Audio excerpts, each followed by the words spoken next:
लगभग 200 सालों तक हमारी सोने की चिड़िया के सुनहरे पंख एक एक करके उखाड़ देने के बाद अंग्रेज तो चले गए, पर अपने पीछे छोड़ गए एक ऐसा देश जिसकी 70% से भी ज्यादा जनसंख्या गरीबी और भूखमरी से जूझ रही थी। स्कूल में गणित सीखने के बजाय बच्चे रास्तों पर खाना ढूंढना सीख रहे थे, जिस वजह से भारत के 88% लोग अनपढ़ थे। और जिस देश की अर्थव्यवस्था अंग्रेजों से पहले 27% हुआ करती थी, उसे पूरी तरह निचोड़कर अंग्रेजों ने 3.9% पर लाकर छोड़ दिया था। आजादी तो मिल गई थी, पर उसकी कीमत इतनी ज्यादा थी कि उसे चुकाते चुकाते भारत को 70 सालों से भी ज्यादा समय लग चुका है। पर अपने इस काले दौर को पलटने का भारत ने ठान लिया था, और देखते ही देखते जिस देश को इंग्लैंड ने अपंग गरीबी में छोड़ दिया था, उसी देश ने 2019 में इंग्लैंड को इकोनॉमिक ग्रोथ यानी आर्थिक विकास की लिस्ट में पीछे छोड़ दिया। और जिसके बाद मानो भारत की रूख एकदम से बदल गई। जहां 70% आबादी गरीबी में जी रही थी, आज वहीं पर वो आबादी कम होकर 20% हो चुकी है। आज 77% भारतीय पढ़े लिखे हैं, जिस वजह से भारत पूरी दुनिया में इंग्लिश बोलने वाला दूसरा सबसे बड़ा देश है, और पहला है अमेरिका, जैसे आपको पता होगा। बट सोचो, हमने अंग्रेजों को उनकी ही भाषा बोलने में पीछे छोड़ दिया है। I live in desert. Oh, in the desert. Yeah, in plastic tent.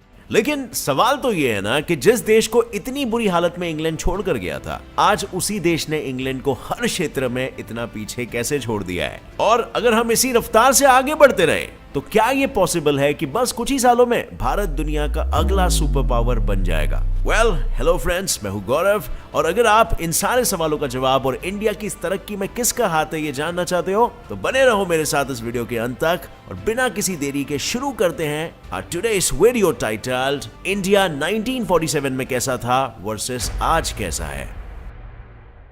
1947 का वो साल ना थोड़ा अजीब था, क्योंकि कुछ साल पहले ही जो लोग आजाद भारत चाहते थे, वही लोग अब दो मुल्कों के लिए नारे लगाने लगे थे। एक तरफ भारत के लोग आपस में लड़ रहे थे, और वहीं दूसरी तरफ वर्ल्ड वॉर 2 में लड़ने वाले अंग्रेजी सैनिकों को ब्रिटिशर्स भारत का सारा पैसा और अनाज भेज रहे थे, जिसके कारण आम लोगों को तो छोड़ो, अनाज बनाने वालों तक को अनाज का एक दाना नसीब नहीं होता था। वर्ल्ड वॉर 2 तो अंग्रेज जीत गए, पर भारत में होने वाले मसलों पर काबू ना पाने के कारण उन्होंने भारत को घाई घाई में दो हिस्सों में बांट दिया, और फिर दोनों भी देशों को अपने ही हाल पर छोड़कर चले गए। अब बिना किसी सरकार या सेना के दो देशों के इस बंटवारे ने एक बहुत ही खूनी और खौफनाक रूप ले लिया था। एक देश से दूसरे देश में माइग्रेट करते वक्त लाखों लोग बेमौत मारे गए, और करोड़ों लोगों ने खुले आसमान को ही अपना छत मान लिया। और कई जिन्होंने खुले और आजाद आसमान में सांस लेने का ख्वाब देखा था, उन्हें तो पता भी नहीं था कि 14 और 15 अगस्त की इस काली रात को शायद वो अपनी आखिरी सांसें लेकर अलविदा होने वाले थे। उस काली रात के बाद भारत की गरीबी बद से बदतर होने लगी थी, जिसकी वजह से भारत के 70% आबादी के पास ना अनाज का एक दाना था और ना सर पर कोई छत। और उसी वजह से उस समय ज्यादातर लोग 32 साल की उम्र तक ही ज्यादा से ज्यादा जी पाते थे। I mean, just imagine 32 years की एवरेज लाइफ एक्सपेक्टेंसी। इन सारे मंजरों को देख कई इतिहासकारों का ये भी कहना है कि शायद अंग्रेजों के राज में भी भारतीयों की इतनी बुरी अवस्था नहीं थी जितनी आजादी और बंटवारे के दौरान हुई है। अब फ्रेंड्स, आगे बढ़ने से पहले अगर हमें अपने देश को एक सुपर पावर बनाना है, तो हमें सबसे पहले quality of life, basic amenities और इंफ्रास्ट्रक्चर को सुधारना होगा। बट बात यही है ना कि चेंज यानी कि बदलाव तो सभी को लाना है, लेकिन किसी को भी बदलाव नहीं बनना है। अब आप भी वो बदलाव बन सकते हो अवेकिजन ऐप के थ्रू। इसमें आपके आसपास कोई भी इश्यूज हो, जैसे कि खराब रोड्स, साफ सफाई नहीं होना, वाटर लॉगिंग, क्राइम रेट्स का बढ़ना, जो भी आप डायरेक्टली गवर्नमेंट तक पहुंचा सकते हो, वो भी दूसरे लोगों के फुल सपोर्ट के साथ। इस ऐप में जाके आपको बस एक इंप्रूवमेंट अपॉर्चुनिटी क्रिएट करनी है, और इसमें अपने प्रॉब्लम्स और कंसर्न्स को मेंशन करना है, और किसी भी गवर्नमेंट ऑफिशियल को टैग करना है इस इंप्रूवमेंट को इंप्लीमेंट करने के लिए। और इंप्रूवमेंट क्रिएट करते ही इस ऐप को यूज करने वाले दूसरे लोगों को भी नोटिफिकेशन चला जाएगा, जिससे वो लोग भी अब इन इश्यूज को फॉलो अप कर सकते हैं। इसमें और भी फीचर्स है, जैसे आप सिटीजन प्रायोरिटी क्रिएट कर सकते हो, इलेक्शन से पहले जिन इश्यूज को आप सबसे पहले सॉल्व होते देखना चाहते हो, और आप एक सिटीजन कैंडिडेट बन के भी रजिस्टर कर सकते हो, जिससे आप दूसरे सही पॉलिटिशियंस या सब्जेक्ट मैटर एक्सपर्ट्स को सपोर्ट कर सकते हो, या फिर खुद भी सर्व करके लोगों का सपोर्ट गेन कर सकते हो। सो अभी ये ऐप इंस्टॉल कर लो फ्रेंड्स, और मेरी तरह एक अवेक सिटीजन बन जाओ। Be the change yourself. और जहां भारत इन सारी चीजों से जूझ रहा था, वहीं दुनिया भर के कई देश बड़ी तेज रफ्तार से इंडस्ट्रियलाइजेशन यानी उद्योगीकरण की ओर बढ़ रहे थे। लेकिन भारत में चाहकर भी ये उद्योगीकरण लाना मुश्किल था, क्योंकि उस समय 88% लोग अनपढ़ थे और जो 12% लोग पढ़े लिखे थे, उन्हें भी अंग्रेजों ने सरकारी दफ्तरों में किसी बड़े पद पर नहीं बल्कि क्लर्क की नौकरियों पर रखा था। और इसीलिए अगर अंग्रेज नहीं आते तो शायद आज भारत उद्योगीकरण के तौर पर काफी आगे होता, क्योंकि अंग्रेज आने से पहले विश्व अर्थव्यवस्था में भारत का योगदान 27% था। यानी हमारी जीडीपी 17वीं सदी में 27% थी, जो 200 सालों के अंग्रेजी राज के बाद सिर्फ 3% हो गई। अंग्रेजों से पहले भारत की 20% जीडीपी के कंट्रीब्यूटर्स थे मसाले, चाय पत्ती, वुड, कॉटन, सिल्क, सोने चांदी, कारीगरी और डिजाइन किए हुए मार्बल्स, पत्थर्स और वुड की चीजें, इन सब का कारोबार जो कि उस समय बहुत ही ज्यादा डिमांड में था। पर अपने राज में अंग्रेजों ने इन सारे इंडियन फैक्ट्रीज, कारखानाओं और कंपनीज को बंद कर दिया,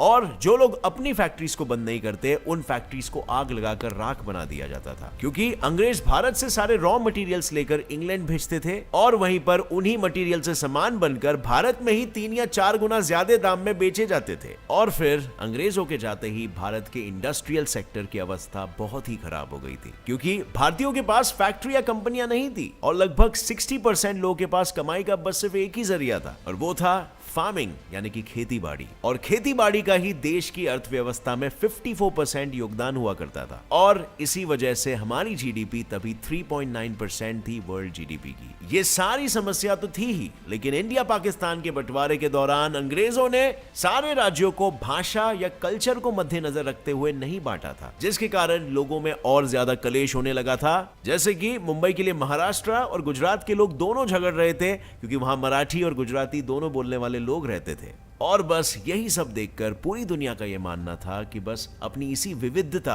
और सही राजनीतिक प्रशासन ना होने के कारण भारत कभी आगे बढ़कर एक विकसित देश नहीं बन पाएगा। पर 1951 में हुए पहले लोकसभा के चुनाव के बाद दुनिया की यह मान्यता और भारत की स्थिति दोनों में कई बदलाव आने वाले थे। सबसे पहला बदलाव तो ये था कि जाति, धर्म, जेंडर के आधार पर भेदभाव किए बिना हर किसी को वोट करने का समान हक मिलेगा। और सदियों से इन सारी चीजों पर भेदभाव करते आने वाले देश में ये एक बहुत ही बड़ा और अहम कदम उठाया गया था। और फिर आजाद भारत के पहले प्रधानमंत्री के रूप में चुने जाने के बाद जवाहरलाल नेहरू ने हिंदू सिविल कोड का बिल पास किया, जिसके बाद सारी विधवा औरतों को अपनी पति की संपत्ति पर समान अधिकार मिला। और जवाहरलाल नेहरू की सोच हमेशा से यही रही थी कि भारत को वैज्ञानिक और तकनीकी क्षेत्रों में आगे बढ़ाना चाहिए, और उनकी इसी सोच के कारण भारत में उद्योगीकरण की फिर एक बार जोरों शोरों से शुरुआत हुई, जिसकी वजह से भारत के अर्थव्यवस्था को बढ़ने के लिए और जगह मिली। और इसी के लिए सरकार ने 5 ईयर प्लान की भी शुरुआत की, जिसका उद्देश्य ये था कि भारत की अर्थव्यवस्था को सुधारना और भारत को गरीबी के चक्रव्यूह से बाहर निकालना। इस योजना का टोटल बजट था 2378 करोड़, जो खेती बाड़ी, सिंचाई, इंडस्ट्री, ट्रांसपोर्ट और कम्युनिकेशंस को डेवलप करने के लिए इस्तेमाल किया गया था। अब इसके कारण इकोनॉमी हर क्षेत्र में डेवलप हुई, और इस 5 ईयर प्लान का टारगेट ग्रोथ रेट 2.1% था, पर हमने 3.6% ग्रोथ अचीव किया। और इसी के कारण भारत में 1950 के दौरान कई इंडियन इंडस्ट्रीज का जन्म हुआ, जिसमें से एक था टाटा लोकोमोटिव। ये इंडस्ट्री आजादी के पहले बॉयलर्स और लोकोमोटिव बनाने का काम करती थी, पर उस वक्त भारत में लोकोमोटिव का सबसे बड़ा एक्सपोर्टर था इंग्लैंड, और वो अपने इंडियन कस्टमर्स को टाटा के साथ शेयर नहीं करना चाहता था। तो टाटा ने अपने लोकोमोटिव्स और बॉयलर्स को जर्मनी में एक्सपोर्ट करना शुरू कर दिया, और टाटा में बनने वाले बॉयलर्स के कठिन काम के लिए जमशेदपुर से पठानों को बुलाया जाता था। पर वही पठान तो बंटवारे के दौरान भारत छोड़कर भाग गए थे, और बॉयलर्स मार्केट में लॉन्च ही नहीं हो पाए। लेकिन फिर दूसरे वर्कर्स को बॉयलर बनाने के लिए ट्रेन करने में काफी टाइम निकल जाता, और ट्रेन करते वक्त पूरी फैक्ट्री बंद ही पड़ी रहती थी। पर फिर टाटा के दरवाजे पर किस्मत ने दी एक दस्तक, और वो दस्तक करने वाली थी जर्मनी की डैमलर बेंज कंपनी।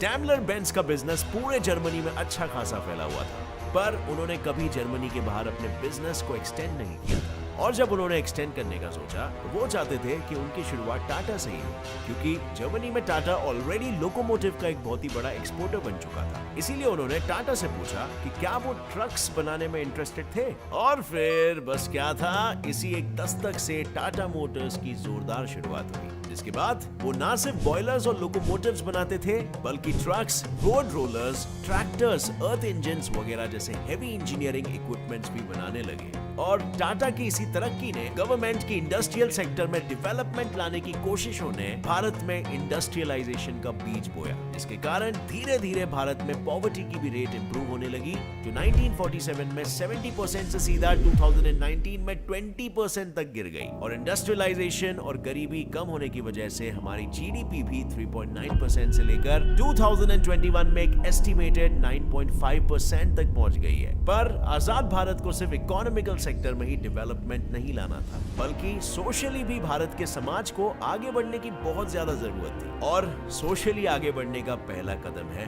पढ़ाई, जिस वजह से सरकार ने भी संविधान के आर्टिकल 45 में एक डायरेक्टिव पॉलिसी डाली थी, जिसमें 6 से 14 साल की उम्र तक हर बच्चे को एजुकेशन मिलना कंपलसरी है। और इसी पॉलिसी को 2002 में सरकार ने एक फंडामेंटल राइट भी घोषित कर दिया, यानी भारत में 6 से 14 साल के हर बच्चे को एजुकेशन मिलना उसका एक मौलिक अधिकार है। इसके बाद भारत का भविष्य काफी उज्जवल नजर आने लगा था, क्योंकि 1947 में जहां भारत में सिर्फ 12% लोग पढ़े लिखे हुआ करते थे, आज वहीं पर 77% लोगों को पढ़ना लिखना आता था। और इतना पढ़ाई लिखाई करने की वजह से आज उनके पास खेती बाड़ी ही कमाई का एक अकेला जरिया नहीं, बल्कि वो आज अलग अलग क्षेत्रों में और अलग अलग देशों में भी काम करने जा पाते हैं। और वैसे ही एक क्षेत्र है मेडिकल का, जहां इतने बच्चे पढ़ाई के लिए आते हैं कि 74 इयर्स में डॉक्टर्स की संख्या 35,000 से सीधा 8 लाख से भी ज्यादा हो गई है। और इस वजह से आज मेडिकल के क्षेत्र में भारत भी अलग अलग खोजें और रिसर्चेस करके तरक्की हासिल कर रहा है।